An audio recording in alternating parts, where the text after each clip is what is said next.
Shalom Jammers, selamat hari Minggu dan selamat beribadah di Jam Yunlong. Hari ini kita akan belajar mengenai pengendalian diri di dalam segala situasi. Katakan ke kanan kiri saudara, pengendalian diri.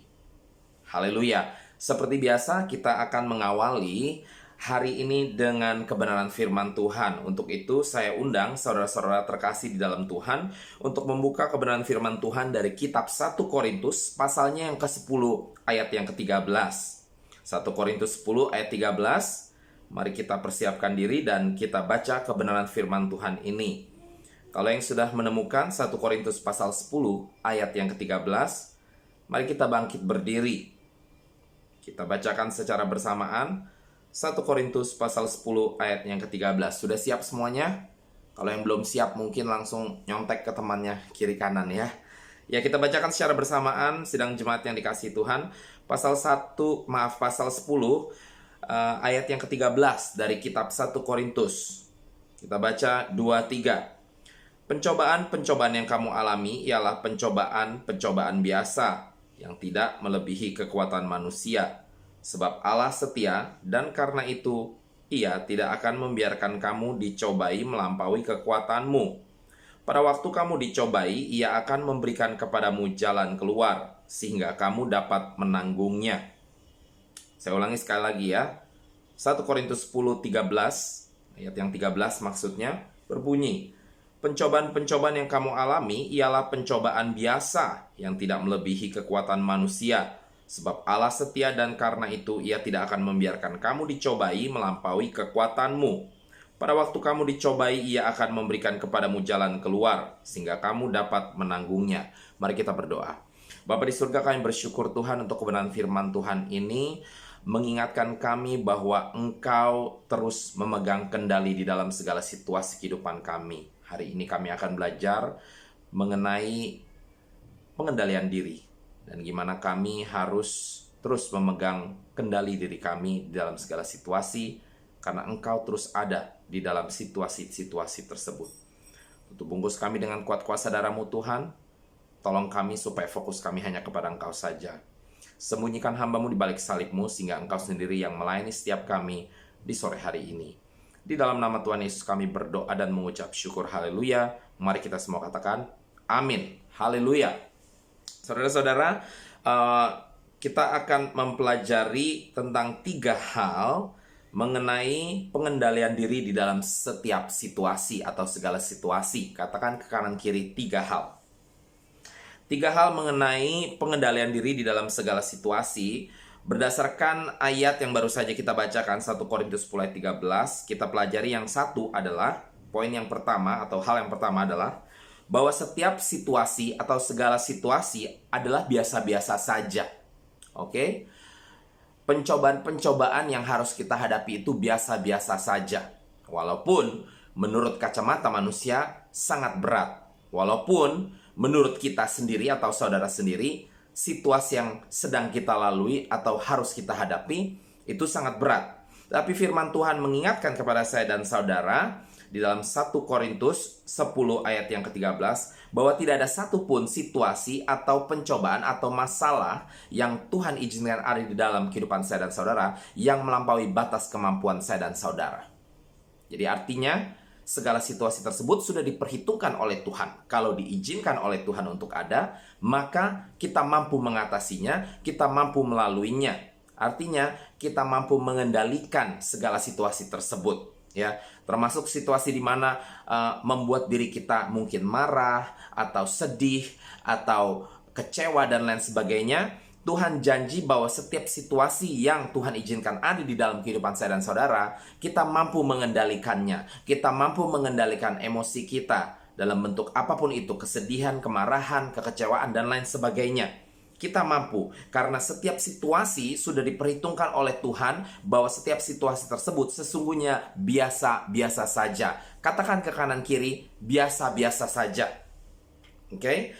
Dan dalam hal ini kita diingatkan bahwa karena setiap situasi tersebut sudah diperhitungkan Tuhan bahwa mereka semua adalah biasa-biasa saja, maka kita diingatkan bahwa kita mampu melakukan segala perkara. Katakan segala perkara. Oke? Kita diingatkan dari kitab Matius pasalnya yang ke-19 ayat ke-26, dikatakan di sini bahwa ya, bagi manusia ini mustahil, tetapi bagi Tuhan adalah mungkin, ya. Dan pasti malah bagi Tuhan, ya. Sehingga kita diingatkan bahwa di dalam segala situasi kita mampu melakukan apapun juga. Yang percaya katakan amin. Matius 11 ayat 30 mengingatkan kepada saya dan saudara bahwa beban yang Tuhan izinkan ada di dalam kehidupan saya dan saudara adalah ringan, ya, dan mampu kita pikul, saudara-saudara, ya.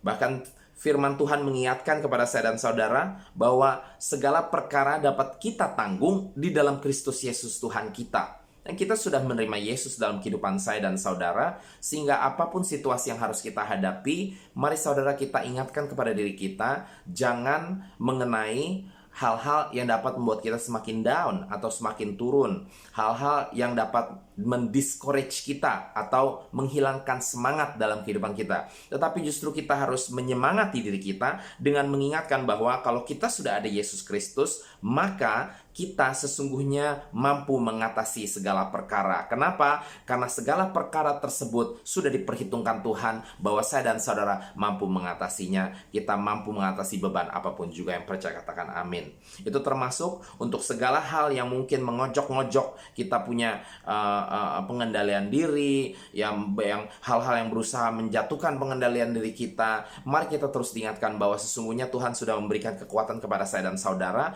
untuk dapat mengendalikan diri kita di dalam segala perkara apapun, dalam segala situasi apapun. Sesungguhnya pengendalian diri yang Tuhan sudah berikan melalui Roh Kudus yang sudah ada di dalam kehidupan saya dan saudara seharusnya mampu untuk mengatasi segala perkara tersebut. Yang percaya katakan amin. Haleluya. Hal yang kedua, katakan kanan kiri. Hal yang kedua, sekali lagi berdasarkan 1 Korintus 10 ayat yang ke-13, kita juga diingatkan bahwa Tuhan ada di dalam segala situasi di mana kita berada. Yang percaya katakan amin, ya. Firman Tuhan dari 1 Korintus 10 ayat 13 mengatakan bahwa Tuhan setia, saudara-saudara, ya. Tuhan setia, ya, dan Dia tidak akan pernah meninggalkan saya dan saudara. Oke. Tuhan setia terus bersama-sama dengan saya dan saudara, ya. Jadi artinya di sini, saudara-saudara, bukan saja setiap perkara tersebut sudah diperhitungkan Tuhan bahwa saya dan saudara mampu mengatasinya, mampu keluar dan berkemenangan dari masalah tersebut, mampu tetap mengendalikan diri dalam setiap masalah tersebut. Bahkan Tuhan ada di setiap masalah tersebut, sehingga terkadang kalaupun kita mungkin tergoda untuk jatuh di dalam pengendalian diri tersebut, sesungguhnya Tuhan terus mengingatkan kepada saya dan saudara, mungkin dengan orang-orang di sekitar kita, ya. Suara Tuhan akan terus ada, mungkin bahkan langsung dari dalam diri kita, karena Roh Kudus tinggal di dalam diri kita dan mengingatkan saya dan saudara, ya. Karena Tuhan selalu ada di dalam situasi saya dan saudara. Jadi Tuhan bukan cuma sekedar katakan, saya izinkan kamu masuk di perkara atau situasi ini. Tuhan juga ikut bersama dengan saya dan saudara di dalam situasi tersebut. Dan kalau Dia ikut, Allah Immanuel, Allah beserta kita, maka kita tidak perlu takut. Yang percaya katakan amin. Dia ada di dalam segala perkara, saudara-saudara. Dia Immanuel, Allah beserta kita dimanapun kita ada, saat kita senang, saat kita sedih. Dia ada di awal, Dia ada di akhir. Dia Alfa dan Omega. Yang percaya katakan amin. 1 Tesalonika 5 ayat 16-18 menggarisbawahi bahwa di dalam segala hal, di dalam segala situasi, mari kita bersuka-cita terus dan berdoa terus, ya. Bahkan Alkitab mengatakan kepada saudara-saudara, di dalam segala perkara, dengarkan ini baik-baik. Di dalam segala perkara, saat engkau sedih, Mazmur mengatakan Tuhan menyembuhkan hati yang hancur. Saat kita merasa tidak memiliki semangat, Yosua mengatakan bahwa kita perlu kuat dan terus bersemangat karena Allah beserta dengan saya dan saudara kemanapun kita pergi. Saat kita diserang oleh rasa ketakutan, firman Tuhan mengatakan jangan takut sebab Tuhan tidak akan pernah meninggalkan saya dan saudara. Saat kita merasa tidak memiliki security atau bahasa Inggrisnya insecure, atau tidak ada kepastian tentang satu atau dua hal atau masa depan di dalam kehidupan kita, Yeremia 29 ayat 12 mengatakan bahwa Tuhan memiliki rencana. Dia mengetahui rencana untuk saya dan saudara, rencana yang akan memberikan kita masa depan yang baik, penuh dengan harapan, yang akan menolong kita, bukan menghancurkan kita. Saat kita stres, saudara-saudara, Yohanes 14 ayat 27 mengatakan ada damai sejahtera yang diberikan kepada saya dan saudara, ya. Pada saat kita berduka, Matius menjanjikan bahwa Tuhan akan memberikan kita damai sejahtera. Tuhan akan memberikan kita kenyamanan di dalam perasaan berduka kita. Saat kita merasa sendiri, Mazmur 23 ayat 4 mengatakan, sekalipun aku berjalan di lembah kekelaman, aku tidak akan takut akan bahaya, karena Dia beserta dengan kita, saudara-saudara. Saat engkau marah, Amsal mengingatkan bahwa kata-kata yang lemah lembut akan menghilangkan segala kemarahan, tetapi kata-kata yang kasar malah akan memperkeruh suasana.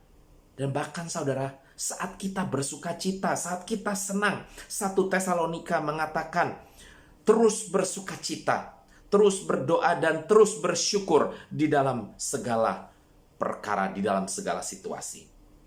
Allah beserta kita, Immanuel, di dalam segala situasi, saudara-saudara. Jadi, jangan lagi ada alasan bahwa kita gak bisa mengendalikan diri. Saya tahu kita manusia, saya juga sering gagal dalam pengendalian diri.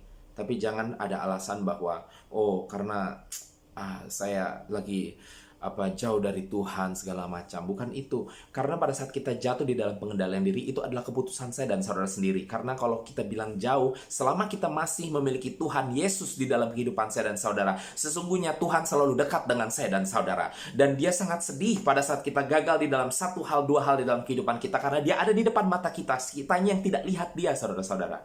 Ya, jadi kegagalan itu memang ada karena kita masih manusia. Tuhan memaklumi, mengerti, tapi jangan pernah pakai alasan Tuhan jauh, karena Tuhan tidak pernah jauh dengan saya dan saudara. Kita yang menjauhi Tuhan, kita yang memutuskan untuk melakukan hal-hal yang menyedihkan Tuhan tersebut. Yang ketiga, katakan kanan kiri yang ketiga, ya.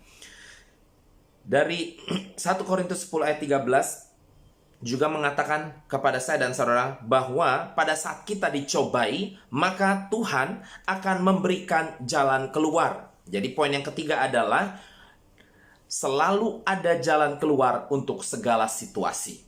Selalu ada jalan keluar untuk segala situasi. Yang percaya katakan amin, ya.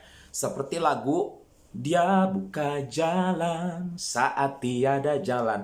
Tuhan selalu akan membuka jalan bagi saya dan saudara. Di dalam segala perkara yang mau menjatuhkan saya dan saudara di dalam pengendalian diri saya dan saudara, Tuhan selalu memberikan jalan keluar untuk saya dan saudara. Saat kita merasa terperangkap di dalam satu situasi yang bisa menjatuhkan saya dan saudara, sesungguhnya Tuhan menyediakan satu jalan keluar untuk kita kabur. Saudara ingat pada saat Yusuf dicobai oleh istri Potifar, ya, dia sesungguhnya bisa saja karena darah mudanya lah beralasan untuk melakukan hal yang tidak baik dengan istri Potifar. Tetapi dia melihat sebuah celah yang Tuhan izinkan, itu celah untuk dia lari, tinggalkan bajunya, tinggalkan pakaiannya. Dia lakukan itu, saudara-saudara, ya. Jadi saudara-saudara, percaya bahwa di dalam setiap situasi atau perkara, apapun juga yang membuat saya dan saudara ingin kehilangan kendali, ingin kehilangan pengendalian diri kita, sesungguhnya Tuhan ada di situ dan bukan saja mengingatkan dan sudah menyediakan jalan keluar untuk kita lari. Karena memang pada saat kita diizinkan melalui segala perkara tersebut, itu sebagai sebuah training juga di dalam langkah iman saya dan saudara. Memang Tuhan izinkan untuk melatih saya dan saudara. Tidak bisa kita diizinkan untuk masuk dalam satu situasi demi situasi yang memang dapat mencobai kita. Tuhan akan izinkan itu karena kita dipersiapkan untuk sesuatu yang besar, saudara-saudara. Kita dipersiapkan untuk masuk surga. Tuhan kita bukan Tuhan gampangan, bukan murahan. Surga itu nggak murahan, saudara-saudara. Jadi nggak sembarang orang bisa masuk ke surga. Semua orang yang masuk ke surga itu bukan saja orang-orang yang memiliki iman di dalam Kristus Yesus, tapi orang-orang yang memang sudah terlatih di dalam iman tersebut. Jadi nggak sembarang cuman sekedar terima Tuhan Yesus sudah pasti masuk surga. Kalau sudah terima Tuhan Yesus tapi juga akhirnya hidupnya hancur lagi dan menolak Yesus, ya sama juga tidak akan masuk surga, saudara-saudara. Ya, jadi itulah sebabnya saat kita diizinkan Tuhan untuk masuk di dalam satu perkara, satu situasi demi situasi yang mungkin menurut kita sangat sulit untuk kita handle atau atasi, sesungguhnya Tuhan memberikan jalan keluar bagi saya dan saudara. Matius 6 ayat 34 mengatakan, jangan saudara cemas mengenai hari esok, ya. Kesusahan untuk hari esok hari ini, ya. Setiap hari punya kesusahannya sendiri-sendiri. Artinya di sini adalah setiap hari saudara menemui masalah, setiap hari saudara ada di situasi yang begitu berat, di hari itu juga Tuhan berikan jalan keluar. Jadi jalannya nggak cuma satu Tuhan kasih, saudara-saudara bayangkan. Setiap hari saudara punya masalah, Tuhan berikan jalan keluar untuk saudara. Ini janji Dia yang luar biasa. Janji untuk saya dan saudara. Dan saya bersyukur sebab Allah begitu baik, ya. Ada begitu banyak jalan keluar Tuhan sudah berikan dalam kehidupan saya dan istri saya, satu keluarga gitu ya. Dan banyak perkara, banyak kesaksian yang kami boleh lewati dan kami boleh belajar banyak lewat perkara-perkara tersebut, saudara-saudara. Kita hanya perlu belajar untuk membuka mata rohani kita lebih lagi. Maka saya dan saudara akan mampu melihat jalan yang Tuhan sediakan bagi saya dan saudara. Titus 2 ayat 11-12 mengatakan bahwa sebenarnya saudara-saudara, keselamatan yang sudah kita terima dari Tuhan itu juga mengajarkan kita untuk mengatakan tidak kepada hal-hal duniawi, kepada keinginan-keinginan yang tidak sesuai dengan Tuhan. Jadi saudara jangan ada alasan lagi bahwa saudara tidak mampu mengatakan tidak untuk melakukan hal-hal yang dosa, ya. Hidup di dalam kehidupan yang tidak baik di mata Tuhan, hidup di dalam kehidupan yang tidak kudus, ya. Saudara seharusnya mampu mengatakan tidak. Memang dunia menawarkan hal-hal yang begitu banyak bagi saya dan saudara, ya, yang enak-enak sebenarnya untuk saya dan saudara. Nggak usah mikirin Tuhan. Tetapi saudara-saudara, kalau kita sudah menerima keselamatan, kalau kita sudah mengatakan kita orang Kristen, berarti kalau kita sungguh-sungguh bertobat, seharusnya kita mampu mengatakan tidak. Orang-orang yang mengaku Kristen dan selalu jatuh bangun, yang selalu memakai alasan bahwa aduh saya dicobai lagi, ya, dan lain sebagainya. Ini adalah orang-orang yang tidak memiliki pertobatan dengan benar-benar dan lebih baik bertobat sungguh-sungguh. Karena ini orang-orang yang disebut Kristen KTP justru. Kristen KTP itu bukan sekedar hanya karena KTP kita Kristen, ya. Tapi adalah kita punya gaya hidup adalah Kristen yang ternyata tidak benar-benar Kristen, cuman sekedar namanya saja, atau mungkin diturunin dari keluarga saja karena kita lahir sebagai orang Kristen tapi nggak benar-benar memiliki pertemuan pribadi dengan Tuhan, ya. Saudara-saudara, kita mampu mengatakan tidak di dalam segala situasi. Saat situasi tersebut membuat kita untuk terlalu kecewa yang berlebihan dan berkepahitan, kita mampu mengatakan tidak. Saat situasi tersebut mau membuat kita marah benar-benar luar biasa, kita mampu mengatakan tidak. Sekali lagi saya tahu, ya terkadang kita gagal. Saya pun gagal. Baru kemarin saya gagal marah dengan anak saya dan saya sedih. Ya, karena saya begitu takut dia kejeduk sana sini. Terkadang saya sampai meluap-luap sampai saya marah, ya. Kita gagal kadang-kadang. Tetapi saudara, jangan jadikan alasan bahwa kita gagal. Oh, karena memang saya tidak mampu. Karena sesungguhnya itu adalah kebohongan iblis. Karena kita memiliki keselamatan, keselamatan tersebut mengajarkan kepada saya dan saudara untuk mengatakan tidak, saya tidak akan marah yang berlebihan. Bukan tidak boleh marah kok, tetap boleh marah. Saya tetap boleh marah sama anak saya. Karena untuk mengajar anak saya harus marah. Firman Tuhan mengatakan saya harus marah. Saya harus memukul bahkan dengan tongkat, ya. Ya, walaupun pukulnya kita harus lihat jangan sembarangan, ya. Nggak bisa main tampar seenaknya, enggak. Ya mungkin di pantatnya, disentil dan lain sebagainya, ya. Tapi kita harus marah untuk mendidik anak kita. Tapi tidak yang berlebihan. Jadi terkadang kalau kita memang gagal, tidak masalah. Tapi jangan mencoba membenarkan kegagalan tersebut dan merasa bahwa hanya karena saya sebagai seorang ayah, saya berhak untuk melakukan hal-hal apapun juga, termasuk memalukan anak saya demi nama pendidikan, untuk mendidik anak saya. Kalau gagal ya gagal. Saya kemarin memang gagal, saya marah dengan anak saya terlalu berlebihan, saya gagal mengendalikan diri saya. Tuh loh.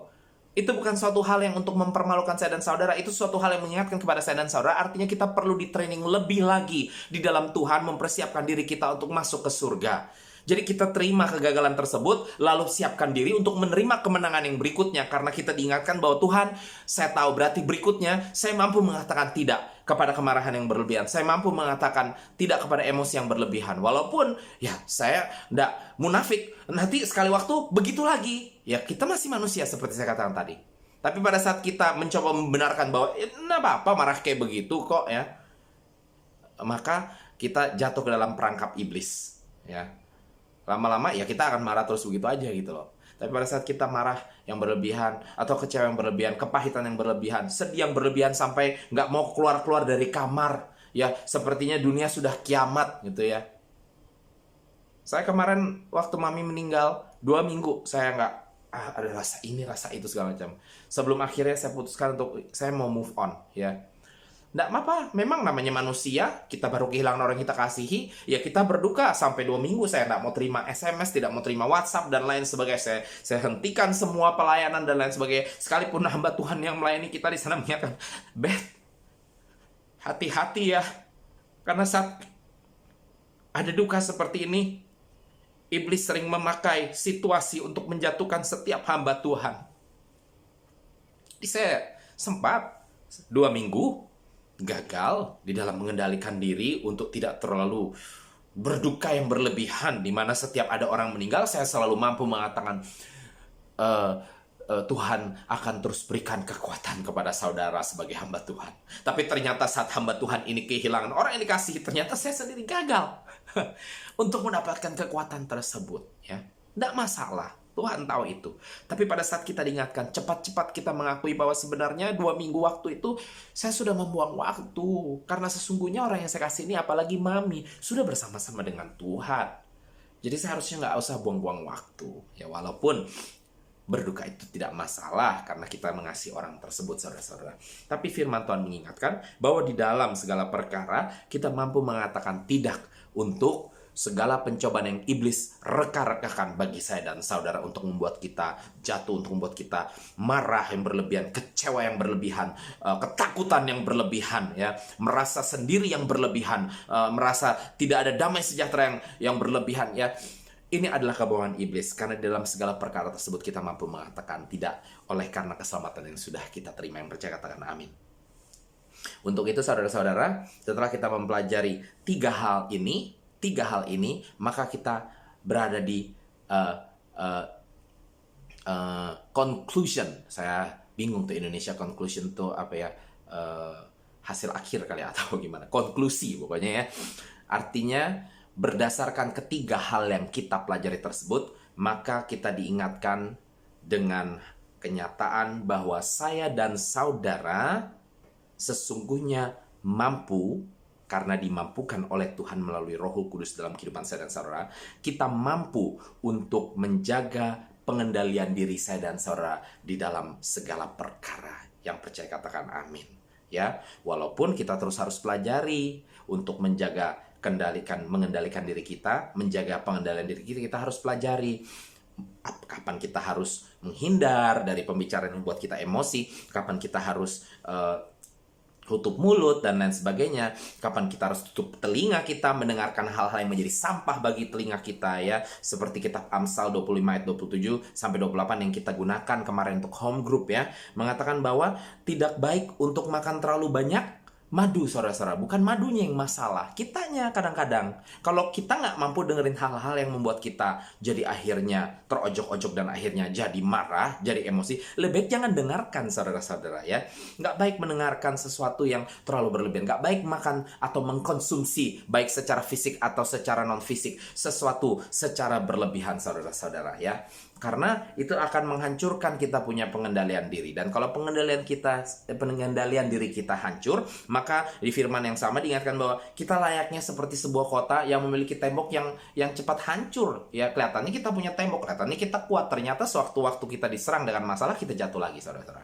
Tapi mari kita belajar untuk tidak jadi orang yang seperti ini, karena firman Tuhan sekali lagi mengingatkan bahwa kita mampu untuk menjaga pengendalian diri kita di dalam setiap situasi. Yang percaya katakan amin, ya. Sebelum saya tutup, saya ingatkan sekali lagi, di dalam setiap situasi kita, ya, hal mengenai pengendalian diri dalam segala situasi, mari kita diingatkan bahwa segala situasi tersebut sesungguhnya biasa-biasa saja, dan di dalam segala situasi tersebut Tuhan ada, dan di dalam segala situasi tersebut selalu ada jalan keluar. Dan untuk itu kita diingatkan sekali lagi terakhir, di dalam segala situasi sesungguhnya saya dan saudara mampu mengendalikan diri. Yang percaya katakan amin. Mari kita tutup ibadah kita di sore hari ini dengan berdoa, memohon pertolongan Tuhan untuk terus membimbing saya dan saudara untuk terus mampu mengendalikan diri kita. Mari kita berdoa. Haleluya. Bapa di surga, kami bersyukur Tuhan untuk firman-Mu di sore hari ini, mengingatkan kami Tuhan mengenai pengendalian diri dalam segala situasi, yaitu sesungguhnya kami mampu Tuhan mengendalikan diri kami Tuhan dalam segala perkara apapun juga yang Tuhan izinkan ada dalam kehidupan kami. Tolong kami Tuhan untuk terus dapat mengendalikan diri kami sehingga kehidupan kami boleh membawa kemuliaan bagi nama-Mu, bukan mengecewakan atau mempermalukan nama-Mu Tuhan. Terima kasih Tuhan, kami mau serahkan seluruh kehidupan kami, jalan iman kami Tuhan, bahkan segala situasi dalam kehidupan kami ke dalam tangan-Mu saja Tuhan, kami serahkan. Haleluya. Mari sidang jemaat yang dikasih Tuhan, kita berdoa untuk situasi-situasi secara khusus dalam kehidupan kita saat ini juga. Saudara masing-masing tahu situasi apapun itu. Saya tidak tahu, tapi Tuhan tahu. Tapi mari saya izinkan untuk 1-2 menit ke depan ini saudara berdoa pribadi lepas pribadi, dan saya akan berdoa secara umum untuk situasi-situasi khusus dalam kehidupan saya dan saudara. Tuhan, tolong setiap kami Tuhan yang mungkin seringkali diojok-ojok dengan kemarahan kami, agar kami menjadi lebih tahan terhadap emosi Tuhan, atau kami yang cepat sedih, cepat merasa rendah diri Tuhan. Tolong kami untuk tidak ditipu oleh iblis dengan perasaan-perasaan yang salah ini Tuhan. Dan mungkin kami yang gampang tergoda Tuhan saat itu berbicara tentang uang, atau itu berbicara tentang laki-laki atau perempuan yang bukan istri atau suami kami Tuhan. Tolong kami Tuhan untuk mengatakan tidak, karena kami sesungguhnya mampu Tuhan. Tuhan, mungkin kami takut karena sakit penyakit, mungkin kami takut karena masa depan kami Tuhan, mungkin kami khawatir yang berlebihan mengenai anak kami. Tolong kami Tuhan untuk mengendalikan diri kami Tuhan, bahwa sesungguhnya Engkau memegang kendali di dalam segala perkara Tuhan. Engkau selalu ada di dalam segala perkara Tuhan, dan segala perkara tersebut sesungguhnya biasa-biasa saja dan kami mampu hadapi Tuhan. Bahkan Engkau menyediakan jalan keluar untuk setiap perkara tersebut Tuhan. Terima kasih Tuhan Yesus. Kami terima Tuhan dengan penuh ucapan syukur Tuhan, setiap kemenangan demi kemenangan di dalam segala situasi yang Kau berikan Tuhan, supaya kami terus mampu mengendalikan diri kami Tuhan. Terpujilah nama-Mu Tuhan. Di dalam nama Tuhan Yesus kami berdoa dan mengucap syukur. Haleluya. Mari kita semua katakan amin. Puji Tuhan. Haleluya. Ada kemenangan di dalam setiap segala perkara yang Tuhan adakan dalam hidup saudara-saudara sekalian di Jam Yunlong. Haleluya. Mari kita terus dorong diri saya dan saudara untuk terus berusaha melakukan yang terbaik di dalam hal pengendalian diri. Kita memang tidak sempurna, tetapi kita lakukan yang terbaik. Tuhan lakukan selebihnya, dan Tuhan yang akan menyempurnakan saya dan saudara di dalam mengendalikan diri. Haleluya. Shalom sekali lagi, selamat hari Minggu. Tuhan Yesus memberkati.